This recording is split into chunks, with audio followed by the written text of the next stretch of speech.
何？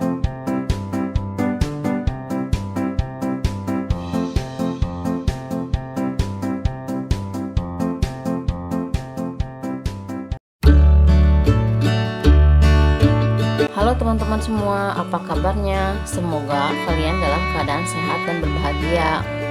Kali ini Mimin akan bahas alur cerita film Warkop DKI yang berjudul Saya Suka Kamu Punya. Film ini dibintangi oleh Dono, Kasino, dan Indro. Ada juga Doyok serta banyak pemain lainnya lagi. Daripada harus berlama-lama lagi, ikuti saja yuk alur cerita filmnya. Selamat menonton.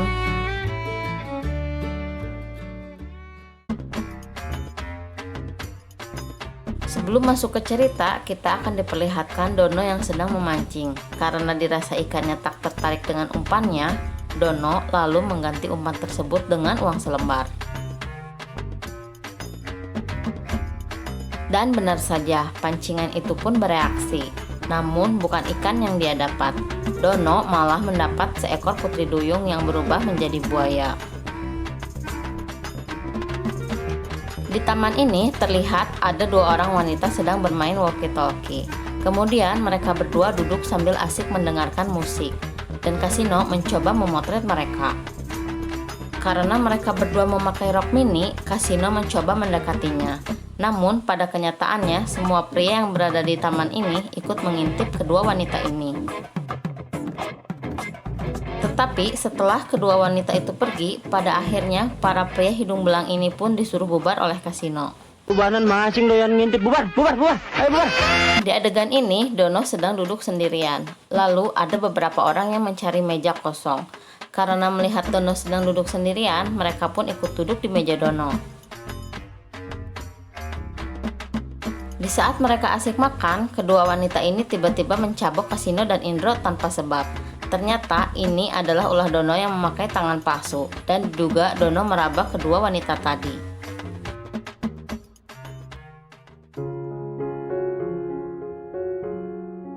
Di awal cerita ini mereka bertiga sedang berjalan bersama. Tetapi karena Kasino tak hati-hati, pelang peringatan pun ditubruknya sampai ia pun terjatuh.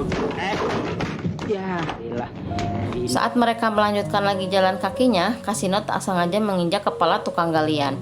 Alhasil, orang ini pun marah, lalu mengejar mereka hingga terjadilah hal ini. Setelah mereka berhasil kabur, mereka berhenti di tempat teater. Di sini terlihat wajah mirip Kasino menjadi Gatot Kaca, dan itu membuat mereka jadi penasaran. Tampang sih tampang gue, tapi bukan gue. Emangnya kurang Jawa? Saat mendekati spanduk tersebut, di situ tertulis bahwa teater ini sedang mencari talent baru untuk pertunjukan spektakuler. Mereka pun tertarik dan masuk ke gedung ini. Ayo ke sana deh. Secara kebetulan, pemeran Gatot Kaca sedang berhalangan hadir. Saat orang-orang ini membutuhkan, pemeran pengganti tiba-tiba datang, Dono and the Friend. Selamat siang. Direksi ada.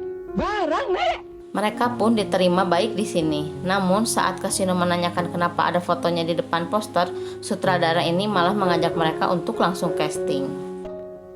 Juli bertiga, saya antar ke panggung. Saat mereka menunjukkan bakatnya yang tak seberapa, sutradara ini pun langsung memutuskan jika mereka bertiga diterima di sini. Lulas, cakep deh. Gampang amat.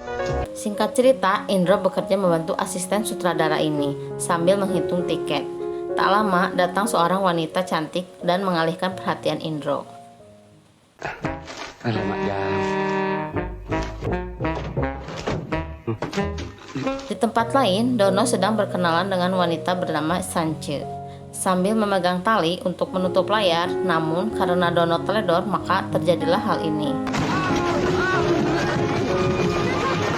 Di tengah Dono bergelantungan datang Kasino. Karena ini film komedi, dikira mau menolong, Kasino malah pergi.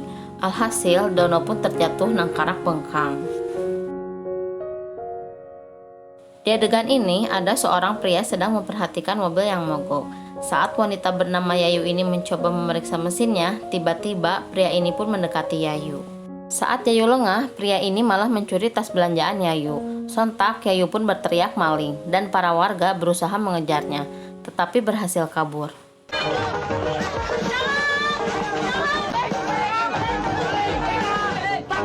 Di saat yang sama, dasar kasino sedang apes, ia kepergok warga. Mereka mengira kasino pelakunya karena memakai baju yang sama dengan maling tadi.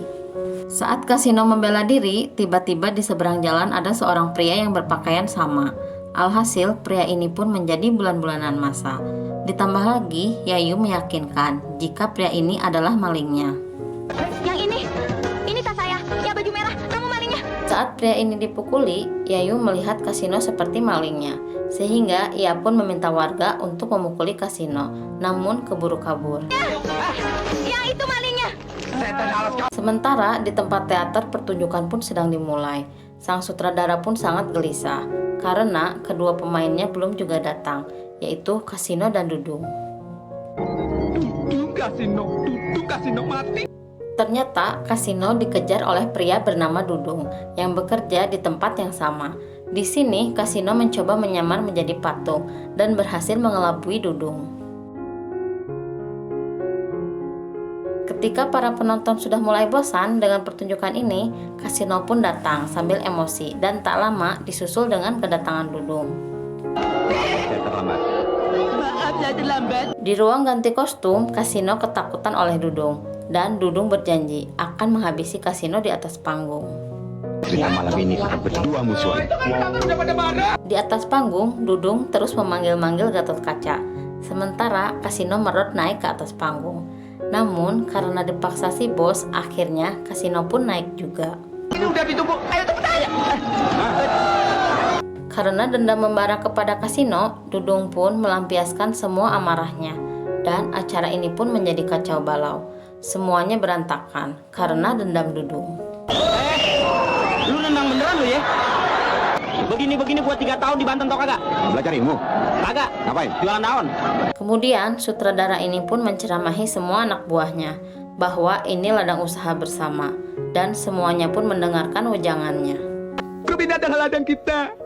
Jangan dirusak sendiri dong. Ngerti bos? Sebentar lagi kita akan bangkrut. Insya Allah. Keesokan harinya terlihat ada bosnya Yayu sedang akan berkunjung ke gedung ini bersama dengan anak buahnya. Bosnya Yayu ini bernama Tuan Gozali dan ia menanyakan perihal pembelian gedung kesenian itu kepada Yayu. Namun Yayu menjawabnya bahwa semua permasalahan gedung ini sudah dilimpahkan kepada Doyok. Sudah dihibahkan sama Doyok, bos.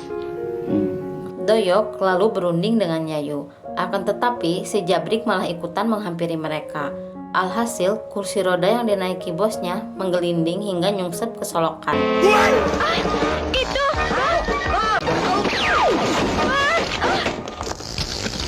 Akhirnya semua anak buah Tuan Gojali pun masuk ke gedung ini dan menyuruh Doyok untuk membayar gedung ini dengan harga 2 kali lipat. Selesaikan gedung itu, bayar. Pakai uang siapa? Uang saya. Di sini semua kru sedang sibuk beberes panggung seni. Dan benar saja Doyok dan kawan-kawan pun telah datang ke sini dan berbicara panjang lebar antara Bos Dono dan Doyok. Kamu lagi. Tetap saja Bos Dono tidak berniat untuk menjualnya. Malah di sini mereka saling beradu tegang dan akhirnya Dono Kasino Indro pun turun tangan. Bodoh lo. Ya. Apa ya bilang? Bodoh. Saat tatap-tatapan antara Yayu dan Kasino, ternyata Yayu mengenalnya. Bos Dono pun lalu menakut-nakuti mereka dengan cara memanggil polisi. Nah, tuh polisi datang tuh. Ayo.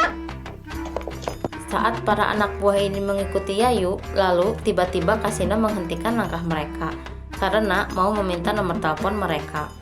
Setelah Kasino mendapatkan nomor telepon Yayu, lalu Kasino pun langsung pergi ke telepon umum dan hendak menelpon Yayu. Panjang amat. Tak lama kemudian, benar saja, telepon pun tersambung kepada Yayu dan mereka mengobrol di telepon sambil mengobali Yayu.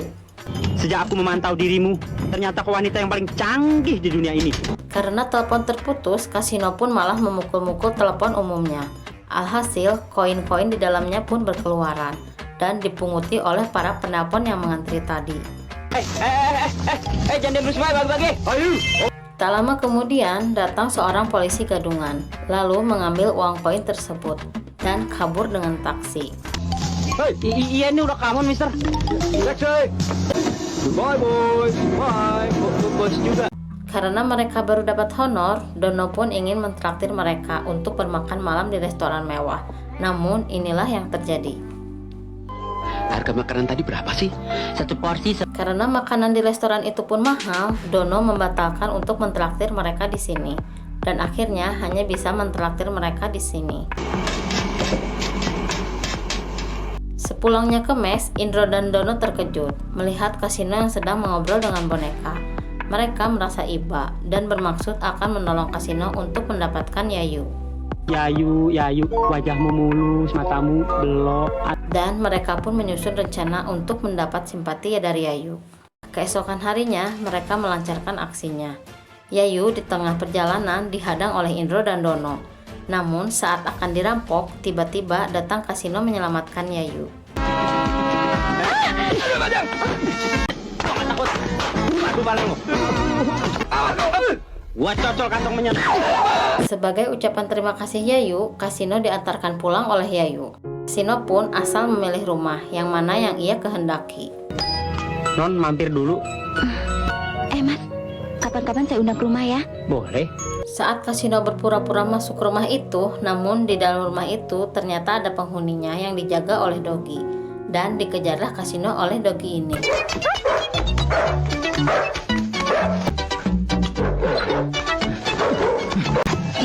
Hey man, who are you?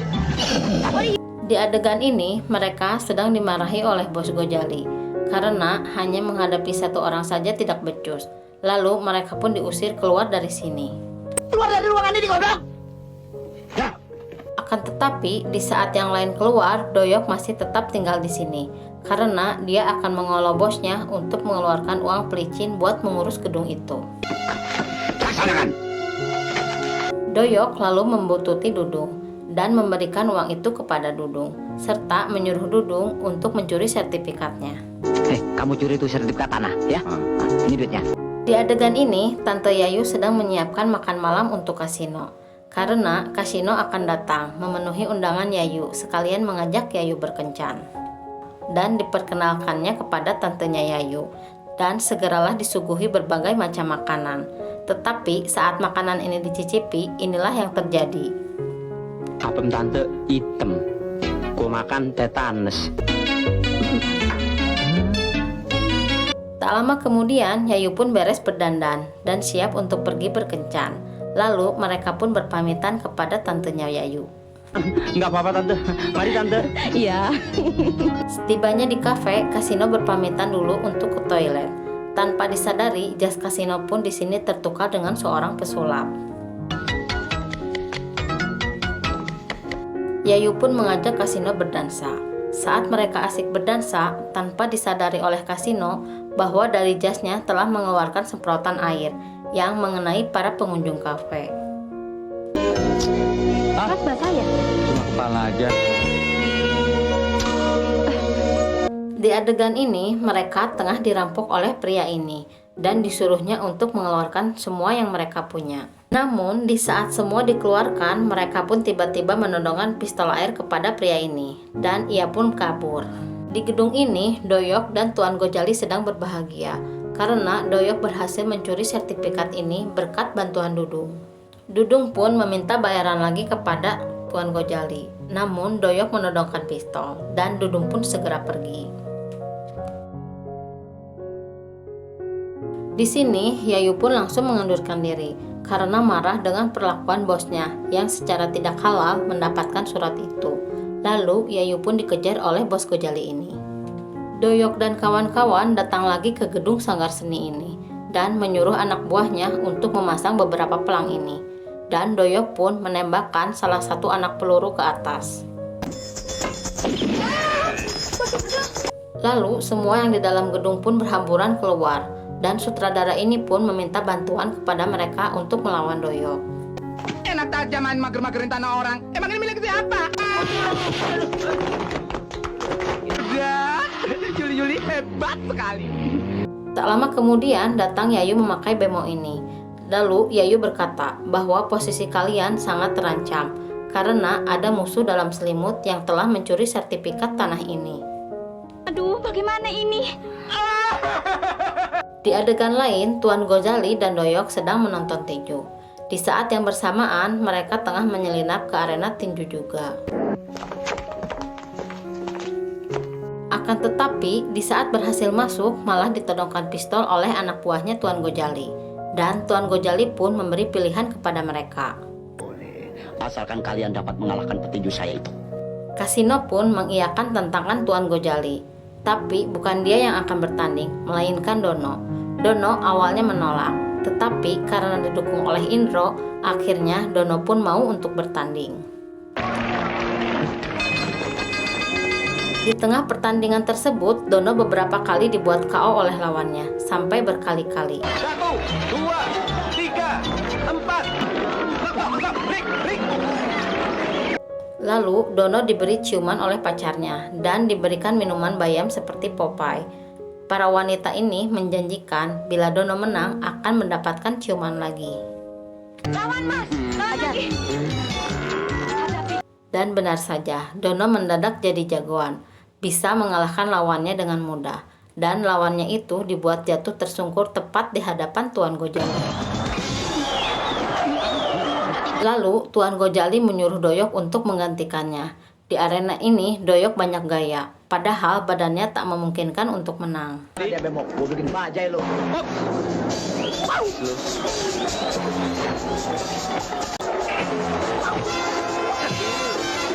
Tak lama kemudian datang bos Dono ini dan menghampiri ke arena tinju. Alhasil, Doyok pun bisa dilumpuhkan oleh Dono.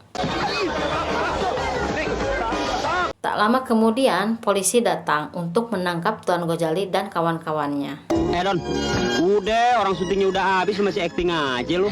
Demikian akhir cerita film ini teman-teman. Semoga terhibur ya. Sampai jumpa di film selanjutnya. Terima kasih.